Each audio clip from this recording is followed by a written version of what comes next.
always my dream to be in the NBA. And then growing up, I was a Bulls fan. My father's from Chicago. So kind of being here, it was like a full circle moment for me.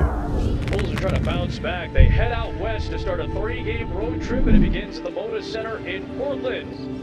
It's talked about a lot and just how many games they're expected to be available for, and it's a large jump from college to pro in terms of that and just how long of a season it is. As a young player, when you're put in the game, you're expected to affect the game in a positive way, and then just constantly playing with effort. Whether you make mistakes or not, continue to play with effort. The travel's demanding, the games are very demanding, very intense. I think he brings that work ethic every day, and that's going to be the biggest thing for him, staying prepared and ready to take on any opportunity that he's given. Here's Phillips hitting a three. He's having some fun, and so are the Bulls up 18. I think the first is just like working hard. I know it's kind of a habit, but just like the mindset of doing it. Whatever I got the task in front of me, just to complete it and go as hard as I can at it. I think that's something I tried to get when I was younger, and I've still instilled and within me, up to this point. Yeah, you just try to learn as much as you can. With guys with a lot of experience, it's new to you. You've never been in this position before, so you kind of lean on the guys that's had more experience. And lucky for me, I'm on a team full of guys who are very open to helping the younger guys. So I think that helps me out a lot, and I'm really appreciative of them. I think one of the big challenges when you're changing time zones, you're getting on late night flights after a game, is how do you bring them from this sympathetic, intense state of coming out of a basketball game where you've got fans, you've got bright lights, you've got a lot of noise, and obviously a very intense competitive stage. How do you bring them back down to a baseline, to a parasympathetic state to get some good sleep? What can we supplement to help them sleep better? How can we educate them on things to do to try and get back down to that more resting state? Of course, providing our availability during the day. Let's find an hour to get you on the table. Let's do some massage. Let's do dry needling. Let's do a recovery flow.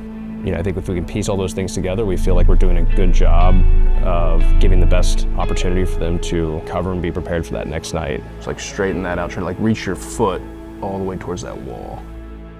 Your body's kind of what makes your money for you. So I think, just doing the right thing, whether that's treatment, eating right, I think that's kind of not negotiable if you want to sustain playing at a high level for a long time. I always been a big fan of music, so that's something I listen to even when I'm just chilling in the room. As I prepare for games, I always got my headphones with me. I think that just kind of keeps me in the moment and kind of keeps me in my mode of focus. And then I do look around and observe kind of where I'm at just to get a feel for whatever I'm doing. And I think that just, like I said, keeps me in the focus of kind of being ready to play, being ready to go out there and do the best I can. So it's been something I kind of been doing since I was younger, so I just always listening to music and stuff. Whether you playing 4 minutes or 40 minutes, just want to go in as focused as you can. That's kind of what I try to do, just bring energy. And like you said, some games will go out there, you'll score, but you'll mess up on some things. That's just part of the game. You just get back on defense and learn from it. And then some games, it's a quick turnaround. We go out there, you'll play double the minutes, and y'all be winning. It's a whole different type of situation. So just keeping the same mental focus and kind of even keel throughout the ups and downs of it, I think that's what helps.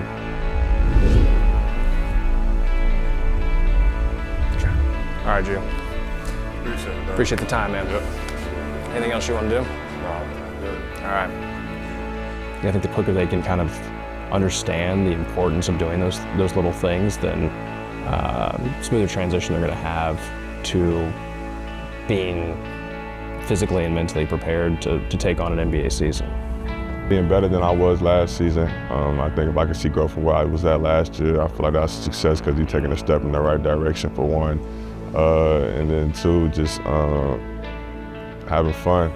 I think you get to live a life that a lot of kids and stuff that they want to live. You get to do things that they want to do. So just being in the moment of experiencing, playing in the NBA, getting to travel to different cities, just having fun within that, I think that's a pretty successful year. Hey Bulls fans, thanks for watching. For more videos, click here.